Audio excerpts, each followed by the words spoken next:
Hey everybody, long time no see. Sorry about that. I don't have a lot of time today, so I'm just gonna get into the video, but I'm having a really bad hair day, so ignore whatever's going on top of my head.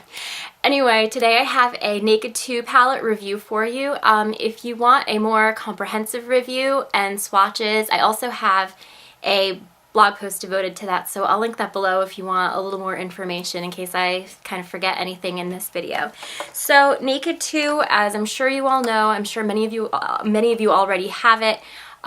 It's the sequel to the very popular Naked 1 palette from Urban Decay.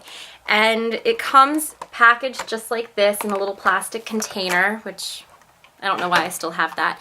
And then it is the palette and then a miniature lip gloss included. And I'm just going to show you the eyeshadows first.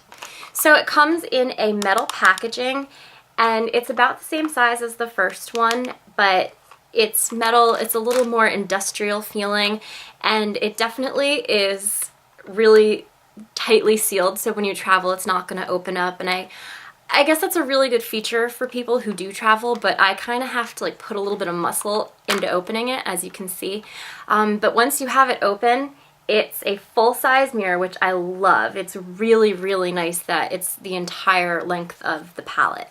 And oh, another thing, this is going to be a lot easier to clean than the velvet casing on the Naked 1 palette. Anyway, so you have 12 full-size eyeshadows, and Urban Decay is known for making really smooth shadows, and for the most part these kind of fit that bill. And it also has a double-ended brush here, and these are their Good Karma eyeshadow brushes, so they're made from synthetic fibers, they're cruelty-free. So on this side you have a flat shader, and on this side you have a crease that can also be used for blending, but I find that this is really good in the crease, not as good for blending. But kind of reminds me a little bit of a MAC 222, a little thinner. But I really like the brush. I don't love this end. I find that it kind of like jabs the eyeshadows a little bit, but I really love this end. Okay, so then you've got these shadows, and they lean towards the warmer and the cooler, so it's really nice for pretty much all skin types. Naked 1 was only for, I mean, it was for everyone, but it suited warmer skin tones better. This one really suits everyone. It's more of a universal palette, and I really like that. One thing that drives me crazy, though, is this eyeshadow. It's a great color, but it's the exact same one that was included in the first palette, and I don't know why Urban Decay would do that, but that really, really irritates me. I can't understand why they would do that. But like something similar would be one thing, but it's the exact same eyeshadow. It's half-baked, so that bothers me. But anyway, so one thing that I really love about this palette is that it has a matte highlighter, which the first one didn't have, and it's not my favorite in terms of quality, but it's really nice. So I'm just going to go through and show you the colors.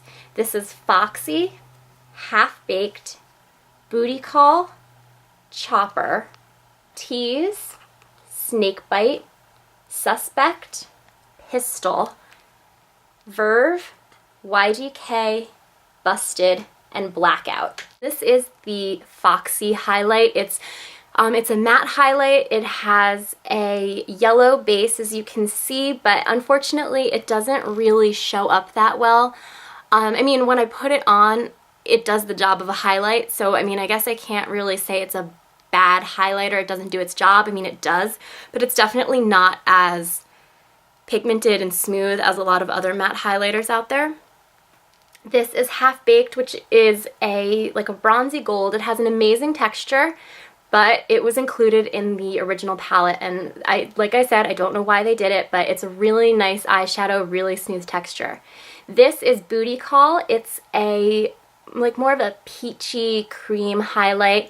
It's shimmery. It's really similar to Virgin from the first palette, but it's a little more peach. Then this is, I don't know how I'm going to do that. I put these on weird. This is Chopper, and it's another like bronzy gold. It leans a little more warm than, a little more bronze. It's a little darker than Half-Baked. And this is a permanent shade. So is, what's this one? So is Half-Baked. Chopper's a permanent shade. It has great color payoff, but it is a little bit glittery. It's prone to a little bit of fallout, but I do really like this shade. It's a nice one, very smooth texture. This is Tease. It's kind of a mauvey brown. It's a matte, and I'm kind of torn between this, like how I feel about this shade. It's a beautiful color. I really love this one in the crease. It's great on my skin tone. I love it, but as you can see, it's kind of dry, a little bit stiff. You have to really work with this one because it can be a little bit difficult to blend and can go on a little patchy, but like I said, I'm torn because I just love, love, love the color. And even though it's kind of annoying, I use it all the time in my crease. Then this one is Snakebite. And again, this is another one that has a really beautiful texture. It's kind of like a brown bronze. Really like it. It reminds me a little bit of Smog from the first palette, but this is darker. And then this is Suspect. This is one of my favorite lid colors. And this is, it's more of like a golden bronze. Really great texture. It's really smooth, buttery. I love this one. On this hand, I have Pistol, which is one of my favorites. It looks more gray in the pan, but then when you have it on, you can see that it's got like a bit of brown in it. Really, really interesting color. I really love this. It has such smooth texture, really good color payoff. This is definitely one of my favorites. Here is another one, and it's that I love, and this is Verve. And it's kind of like a silvery champagne with a hint of pink. And I know that sounds kind of contradictory, but it really does embody all of those colors. And let me see if I move my hand, maybe you can pick it up probably better. This one looks amazing with Pistol. I really love this, especially like for kind of a smoky eye when I go out at night. I really love this one. And then this is YDK, and I think this is another permanent one. Verve might be too. I'm not sure about that. I'll put an annotation at the end. This is YDK, and it's kind of like a dirty bronze. It's pigmented, but I don't love the texture of this one that much. It can get a little gritty, and it can be a little, like just a little patchy, but I still like it. It's a good shade. It has a little bit of fallout, not as much as Chopper, but it's still prone to fallout, so just be careful when you use this shade too.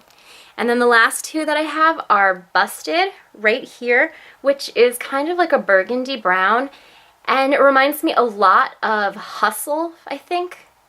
Yeah, I think it's Hustle from the first palette. They're really similar. This one, I like the color. It's got a good pigmentation, but it doesn't have very good texture.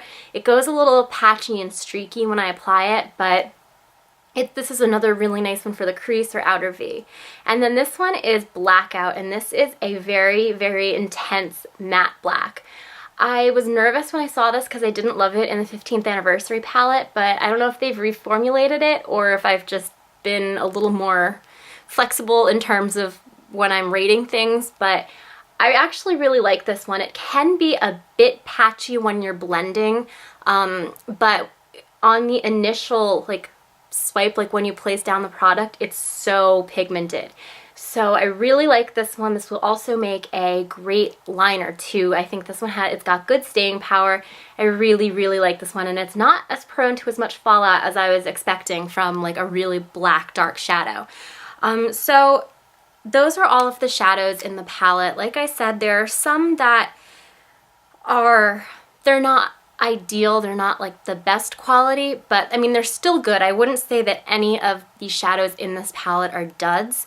It's just some you have to work a little bit more with than others. Some of these though are absolutely outstanding, and they're just buttery smooth, really great color payoff, and just what I would expect from an Urban Decay eyeshadow.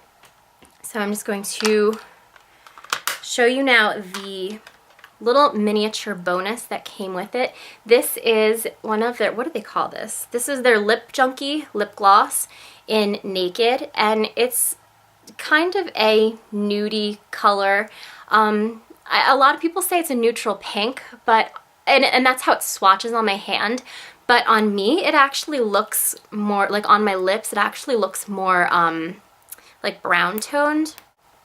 That's the Naked gloss. So as you can see, yeah, here it looks pink, but like I said, on my lips it looks a little more brown.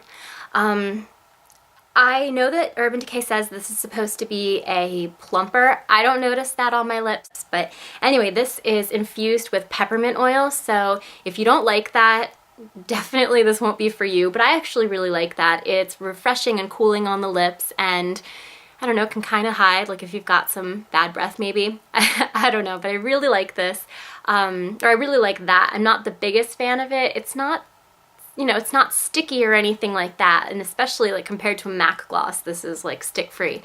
But it's just, I don't know, I think I would have preferred something else in the palette, like as an extra in the palette than this, but I know that they were trying to change things because they always include a primer potion whenever they do a palette, which I know some people are like, okay, well that's great, but I have a ton of palettes, so I don't need another primer potion. But that's just, I would have rather had that than this, because honestly, I don't think I'm gonna get a whole lot of use out of this. But it's still nice, and if you like nude lip products, then I mean, I think that would definitely be for you. So I'm going to be doing another, I don't know if I'm going to be doing a video or a blog post comparing the original Naked palette to Naked 2. So if you already have the first one, you can kind of see a little bit more in detail how they, you know, compare and contrast. And I'm also going to be doing either a blog post or a video about dupes. So I've already started looking. I've already found quite a few dupes. I don't have a dupe at the moment for everything, but I'm not finished looking. I just noticed that I had eyeshadow right here, so I have no idea how long I've had that on. I hope not the entire video, but it's quite possible that I did, so oops if I did. But yeah, so overall I definitely prefer this one to the first palette. I think it's going to be more flattering across the board. It's going to be flattering pretty much on everyone because it has the warm and the cool shades in here. But I just like the colors in here so much better. The texture is really great with the exception of just a few. And this is something that I've been finding myself reaching for over and over and over, and even though, yeah, it's new and maybe it is the novelty of having a new product, I don't think it is, because I mean, I used to use my Naked 1 palette almost every single day, and I think because I prefer the colors in here, this one's just replacing it. So it's just, for me, it's the better value and it's the better product. Urban Decay eyeshadows last so long on me, even without primer. Oh, by the way, all of these swatches were without primer, so that'll just go to show you how pigmented they really are. They're outstanding. So I'm going to be doing a few tutorials showing you different looks that I've come up with for this palette, and keep an eye out for either videos or posts. Like I said, I haven't decided yet which I'm going to do, but keep an eye out for those, and I will see you guys soon. Bye!